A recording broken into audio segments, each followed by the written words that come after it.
Hey, welcome to your top five. Today are the top 5 ways for you to recharge and recover from burnout. 'Cause let's be honest, we all have these things where we just start going and going and going, and next thing you know, you don't want to go anymore. Like you want to stop and pause and chill out.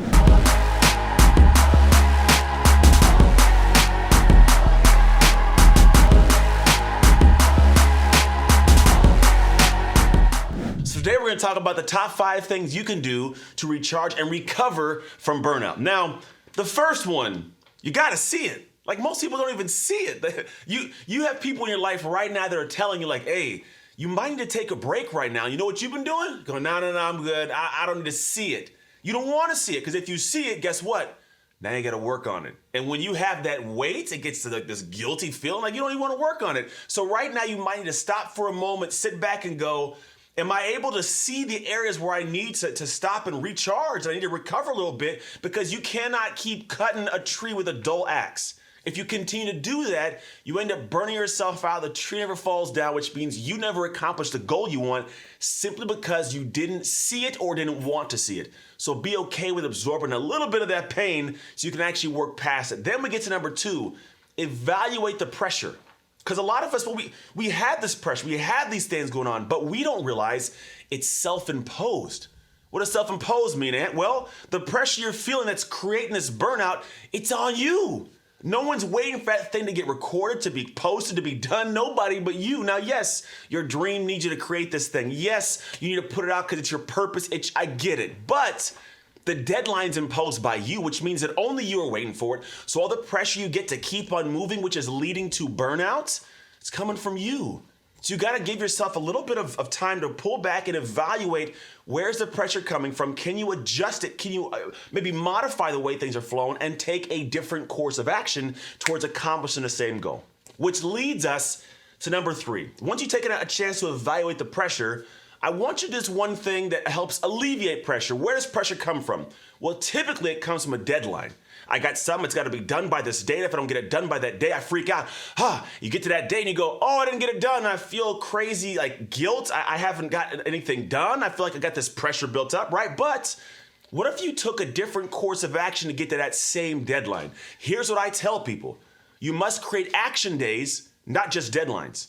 Yes, you have an action day that may take place when you're in a startup, but it's not planned. It just takes place at some point. The goal is for you to go, when's this thing supposed to be done? When's it due? And go, you know what? Not when am I going to get it due? When am I going to first start on this project? So for me, if I have something due in a month, here's what I look at. Well, most people go, it's due in a month. I got a month. They go, I got 3 weeks. I got a week. I got 5 days, right? I go, when do I want to start working on this? When's the action day? If it's going to take me maybe 10 hours, I want to put those 10 hours as early as possible. So I have an action day of when I will get started on the 10 hours of work.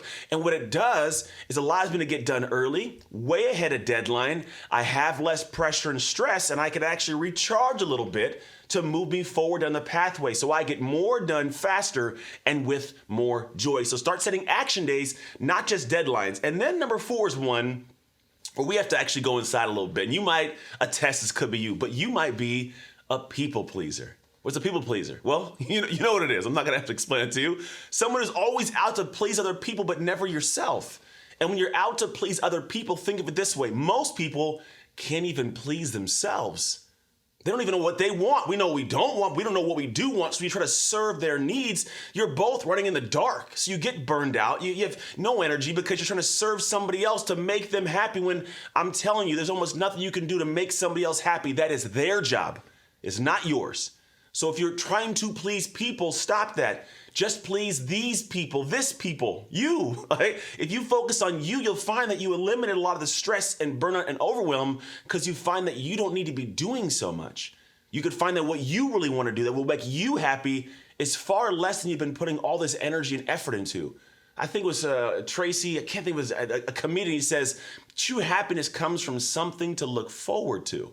Right? But if you don't look forward to having somebody else not appreciate or really like what you do, then it's like, there's no energy. But if you look forward to serving you and you'll be happy with taking the walk and eating healthy, getting the workout, man, it's so much more of a flow and joy from inside.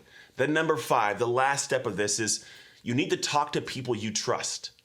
When you get to that point of feeling burnt out, like you don't have much going on, you need to step back and go, I can't fight this fight alone. Most of us can't. Like, if you think about it, there's very few people that go and win battles by themselves, right? You got to find people you trust to come in and do two things. One, to be able to have you feel heard, because you need to let that out. It's catharsis, right? Then two, you need to be able to have a moment in time where you take other insight, other perspective in to give you a new way to approach the same battle, a new way to approach the same enemy that you didn't know before. It's like someone coming and going, hey, you only got a knife?